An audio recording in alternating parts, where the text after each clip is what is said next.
கூட்டு பாலியல் பலாத்காரம் செய்யப்பட்ட பில்கிஸ் பானு வழக்குல 11 பேர் குற்றவாளிகள் என அறிவிக்கப்பட்டு அவர்கள் குஜராத் அரசால் முன்கூட்டியே விடுதலை செய்யப்பட்டனர். இந்த வழக்கில் உச்சநீதிமன்றம் இன்று அவர்களின் விடுதலை செல்லாது என அறிவித்துள்ளது. அதை பற்றிய அன்றிலிருந்து இன்றைய நிகழ்வுகளை சுருக்கமாக பார்ப்போம். 2002ஆம் ஆண்டு குஜராத்தில் மிகப்பெரிய கலவரம் நடக்குது. அதில் முஸ்லிம்கள் குறிவைத்துக் கொல்லப்படுகின்றனர். அதே நேரத்தில் அகமதாபாத் அருகே உள்ள ரந்திப்பூர் கிராமத்தில் 5 மாத கர்ப்பிணியான பில்கிஸ் பானு ஒரு கும்பலால் கூட்டு பாலியல் வல்லுறவுக்கு ஆளாக்கப்படுகிறார். அப்போது பாவம் அந்த பிள்ளைக்கு சுமார் 20 வயசு தான். 3 வயது மகள் சலேகாவும் கொடூரமா கொல்லப்படுறாங்க.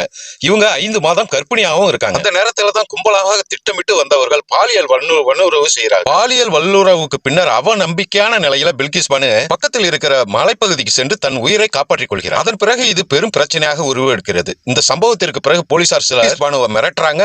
அதோடு மட்டும் இல்லாமல் மிரட்டி ஆதாரங்களை அழிக்கவும் முயல்றாங்க. பில்கிஸ் பானுவின் குடும்ப உறுப்பினர்கள் அனைவரும் கொல்லப்படுறாங்க. சிறு பிள்ளைகள் கூட என்று படாமல் கொல்லப்பட்டனர். அப்படி இறந்தவர்களின் அந்த குடும்ப உறுப்பினர்கள் உடல்கள் பிரேத பரிசோதனை செய்யாமலே அடக்கம் செய்யப்படுகின்றன. இதைவிட கொடூரமானது பில்கிஸ் பானுவை பரிசோதித்த மருத்துவர் கூட அவர் பாலியல் வல்லுறவு செய்யப்படவில்லை என்று தெரிவித்தார். இந்த விவகாரத்தினால பில்கிஸ் பானுவுக்கு கொலை மிரட்டல்கள் தொடர்ச்சியாக வருகின்றன. என்ன நடந்தாலும் பில்கிஸ் பானு தொடர்ந்து போராடி குற்றவாளிகளை அடையாளம் காட்டினார். 2004ஆம் ஆண்டு உச்சநீதிமன்றம் இந்த வழக்கை சிபிஐ வசம் ஒப்படைத்த பிறகு 2 ஆண்டுகளுக்கு பிறகு முதல் கைது நடவடிக்கை மேற்கொள்ளப்பட்டது. தேசிய மனித உரிமைகள் ஆணையத்தின் உதவியுடன் பில்கிஸ் பானு வழக்கு குஜராத்திலிருந்து மகாராஷ்டிராவுக்கு மாற்றப்பட்டு குற்றவாளிகளுக்கு தண்டனை விதிக்கப்பட்டது. ஏனென்றால் அப்போதைய சூழ்நிலையில் குஜராத் நீதிமன்றங்களால் நீதி வழங்க முடியாது என கூறி பானு தாக்கல் செய்த மனுவை உச்ச நீதிமன்றம் ஏற்றுக்கொண்டது. இந்த நீதிக்கான 17 ஆண்டு கால போராட்டத்தில் பில்கிஸ் பானு மற்றும் அவரது கணவர் யாக்கூப் ரசூல் தங்களது 5 குழந்தைகளுடன் 10 வீடுகளை மாற்ற வேண்டியிருந்தது. 2017ஆம் ஆண்டு பில்கிஸ் பானு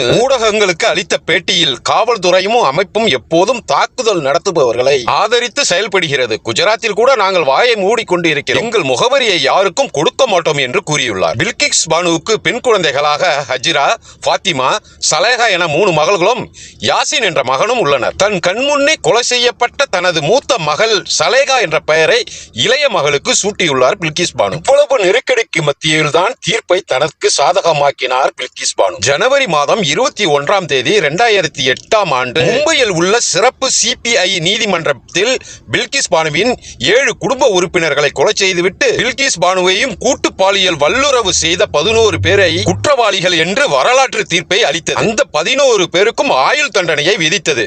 மும்பை உயர் நீதிமன்றமும் இந்த தீர்ப்பை உறுதி செய்தது. ஏப்ரல் மாதம் 2019ஆம் ஆண்டு உச்ச நீதிமன்றம் குஜராத் அரசிற்கு இழப்பீடாக 50 லட்சம் ரூபாய் வழங்கவும் உத்தரவிட்டது. உச்ச நீதிமன்றத்தின் நீதிபதிகள் ரஞ்சன் கோகாய், நீதிபதிகள் சஞ்சீவ் கண்ணா மற்றும் நீதிபதி தீபக் குப்தா ஆகியோர் அடங்கிய அமர்வு இந்த இடைக்கால உத்தரவை வழங்கியது. மேலும் பில்கிஸ் பானுவுக்கு விதிகளின்படி அரசு வேலை மற்றும் தங்குமிடம் ஆகியவற்றை ஏற்பாடு செய்து கொடுக்கும்படியும் உச்ச நீதிமன்றம் ஆணையிட்டது. இந்த தீர்ப்புக்கு பின் பில்கிஸ் பானு கூறியது ஒரு பெண்ணாகவும் நாட்டின் குடிமகளாகவும் தனது கண்ணியத்தை மீட்டெடுத்ததாக கூறினார். இந்த பாலியல் வல்லுறவு வழக்கில் சாட்சியங்களை கலைப்பதற்கு முயன்றதாக குற்றம் நிரூபிக்கப்பட்ட அதிகாரிகள் பல அதிகாரிகளின் ஓய்வூதிய பலன்களை தராமல் ரத்து செய்யப்பட்டுள்ளதாக குஜராத் அரசு உச்சநீதிமன்றத்தில் தெரிவித்தது. கடந்த ஆண்டு ஆகஸ்ட் 15ஆம் தேதி குற்றவாளிகள் மன்னிப்பு கோரிய மனுவை விசாரித்த குஜராத் அரசு 11 குற்றவாளிகளையும் விடுதலை செய்து இருந்தது. இந்த தண்டனையில் விலக்கு அளிக்கவோ அல்லது எந்த முடிவையும் எடுக்கவோ குஜராத் அரசிற்கு அதிகாரம் இல்லை. அந்த அதிகாரம் மகாராஷ்டிரா அரசுக்கு தான் உள்ளது என்று உச்சநீதிமன்றம் தீர்ப்பு கூறியுள்ளது. நீதிபதிகள் PV நாகரத்னா மற்றும் உஜ்ஜல் புயான் ஆகியோர் இந்த உத்தரவை வழங்கியுள்ளனர். குஜராத் அரசு குற்றவாளிகளுக்கு மன்னிப்பு வழங்கியதன் மூலம் குஜராத் அரசு உண்மைகளை புறக்கணித்துள்ளது என்று நீதிபதி கூறியுள்ளார். ஆவணங்களும் திருத்தப்பட்டுள்ளதாக வன்மையாக கண்டித்துள்ளார். இந்த குற்றவாளிகளுக்கு கருணை வழங்க இயலாது என்றும் விடுதலை செய்யப்பட்ட குற்றவாளிகள் அனைவரும் 2 வாரங்களுக்குள் சிறைத்துறை நிர்வாகத்தின் முன் ஆஜராகுமாறு உத்தரவிடப்பட்டுள்ளது. அப்படி என்றால் இவர்கள் மீண்டும் சிறைக்குள் ஆயுள் தண்டனை கைதியாக இருக்கப் போகிறார்கள் என்று அர்த்தம். பொது மன்னிப்பு மனுக்களை பரிசீலனை செய்வதற்காக அமைக்கப்பட்ட குழுவின் பரிந்துரையின் பேரில் மே மாதம் 11ஆம் தேதி 2022ஆம் ஆண்டு உச்ச நீதிமன்றம் தீர்ப்பின்படி